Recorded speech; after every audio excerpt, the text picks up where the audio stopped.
Bonjour, bienvenue dans cette deuxième vidéo d'exercice sur les hauteurs d'un triangle. Je vous mets le lien vers la première vidéo, hein, ça se fait dans l'ordre. Donc là, l'exercice que je vous propose est le suivant. Il ressemble énormément au précédent. Donc tracer un triangle ABC tel que AB fait 10, BC fait 7 cette fois et CA fait 5. Apparemment, c'est la seule modification, puisqu'ensuite il y a à nouveau tracer les trois hauteurs d'ABC, que remarquez-vous? À vous de voir en quoi cela va changer les choses.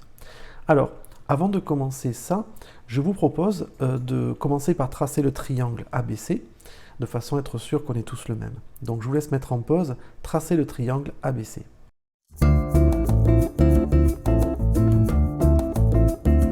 C'est bon? Alors, on va regarder ça. Bon, le triangle ABC, même méthode que la dernière fois, donc AB fait 10. Ensuite, même méthode que la dernière fois, je vais tracer donc BC qui fait 7 cm. Ok. Ensuite, AC qui fait 5 cm seulement. Bon, apparemment, il n'y aurait pas beaucoup de différence entre cet exercice et le précédent. Je vous laisse donc vérifier que vous avez le même triangle que moi, qui ressemble approximativement. Et on va maintenant passer au tracé des trois hauteurs. La première hauteur ne devrait pas vraiment poser de soucis, la hauteur relative à AB, je vous laisse le temps de la tracer. Allez-y, mettez sur pause et tracez-la.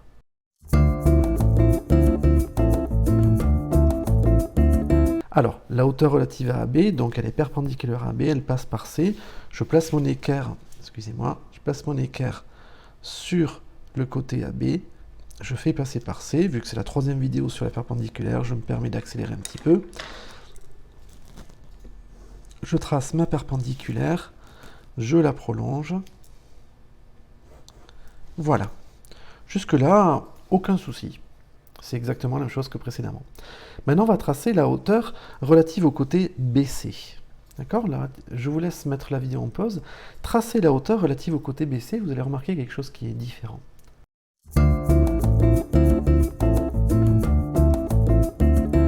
Allez, on regarde ça. Donc moi déjà, ce que j'aimerais faire, c'est tourner ma feuille. Je vais tourner ma feuille de manière à mettre BC au sol, en fait, BC horizontal. Et je vais devoir tracer quelque chose qui est perpendiculaire à BC, c'est-à-dire quelque chose qui est comme ça, là, mais qui passe par A. Autrement dit, ça va être à l'extérieur du segment BC. Donc la première chose que je vais devoir faire, c'est prolonger ma droite BC là, hein, le segment BC qui est là, je vais devoir le prolonger, puisqu'en fait, il s'agit d'une droite. Alors je fais ça en pointillé. Et maintenant, je vais pouvoir tracer cette fameuse hauteur.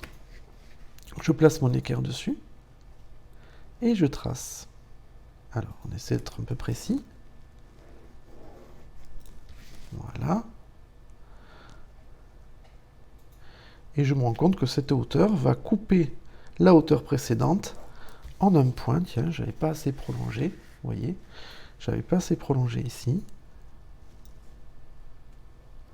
En un point ici. Bon, il me faut un petit codage. Là, j'ai utilisé un angle mon équerre ici, donc je mets un petit codage ici. Alors, je remets la figure nette. Maintenant, nous allons tracer la hauteur perpendiculaire à ce côté AC et la hauteur issue donc du point B. Je vous laisse mettre la vidéo en pause pour tracer cette hauteur-là.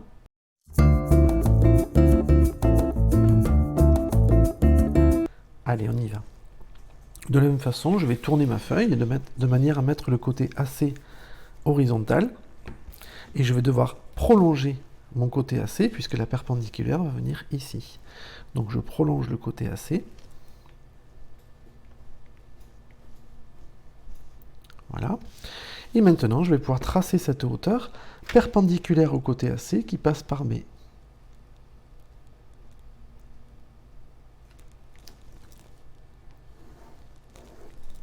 Et je la prolonge. Et là, je me rends compte que, encore une fois, les trois hauteurs sont concurrentes. Les trois hauteurs se coupent en un seul point. Sauf que cette fois, le point est à l'extérieur du triangle. Alors, si jamais je place ma figure dans le sens original, j'obtiens une figure qui est comme ça. Alors, la figure peut être un petit peu surchargée, donc souvent, ce qu'on fait, c'est qu'on commence à le colorier. Alors, je vais accélérer un peu. Voilà, c'est magnifique. Alors, donc finalement, mon triangle ABC qui est ici a bien ces trois hauteurs qui se coupent en un seul point, exactement comme dans le cas précédent, sauf que ce point est à l'extérieur du triangle. Alors, moi je trouve que ça demande quand même une petite recherche à faire sur GeoGebra pour voir comment ça se passe en fait. Alors, GeoGebra se présente ainsi, comme d'habitude. Je vais commencer par tracer un triangle, mais cette fois je vais prendre n'importe quelle valeur pour les côtés, puisque je vais étudier un petit peu tous les triangles, hein. Donc je trace un triangle ABC absolument quelconque. Maintenant, je vais tracer mes trois hauteurs. Alors, ce sont des perpendiculaires, perpendiculaires à ce côté, passant par ce point. Alors, vous remarquez que je ne fais pas comme ça, hein, je n'essaie pas de l'avoir à peu près. Je me rapproche du point C avec la souris et vous voyez, c'est aimanté là, hein. Tant que vous n'avez pas cette aimantation, c'est que c'est pas bon. Je clique. Allez, perpendiculaire à ce côté, passant par ce point-là, et perpendiculaire à ce côté, passant par ce point-là. Et je remarque qu'elles sont bel et bien concurrentes, ces trois droites, hein, elles se coupent en un seul point. Donc là, ce que je vais faire, c'est que je vais déplacer mon point B, et je me rends compte que mes hauteurs ont l'air d'être très souvent concurrentes. Alors, dans quel cas de figure est-ce que c'est bizarre? Si jamais je regarde, si jamais je vais vers la droite, là, je me rends compte que je suis en train d'ouvrir l'angle C. Cet angle-là, je suis en train de l'ouvrir. Là, c'est un angle aigu, et je l'ouvre, jusqu'à ce qu'il soit droit, et ensuite il devient obtus, cet angle. Et vous remarquez qu'en fait, le point d'intersection des hauteurs se rapproche de C, et quand on est dans le cadre du triangle rectangle, ben, les trois hauteurs se coupent au point C, et ensuite on passe à l'extérieur. Bref, systématiquement, mes hauteurs se coupent en un seul point.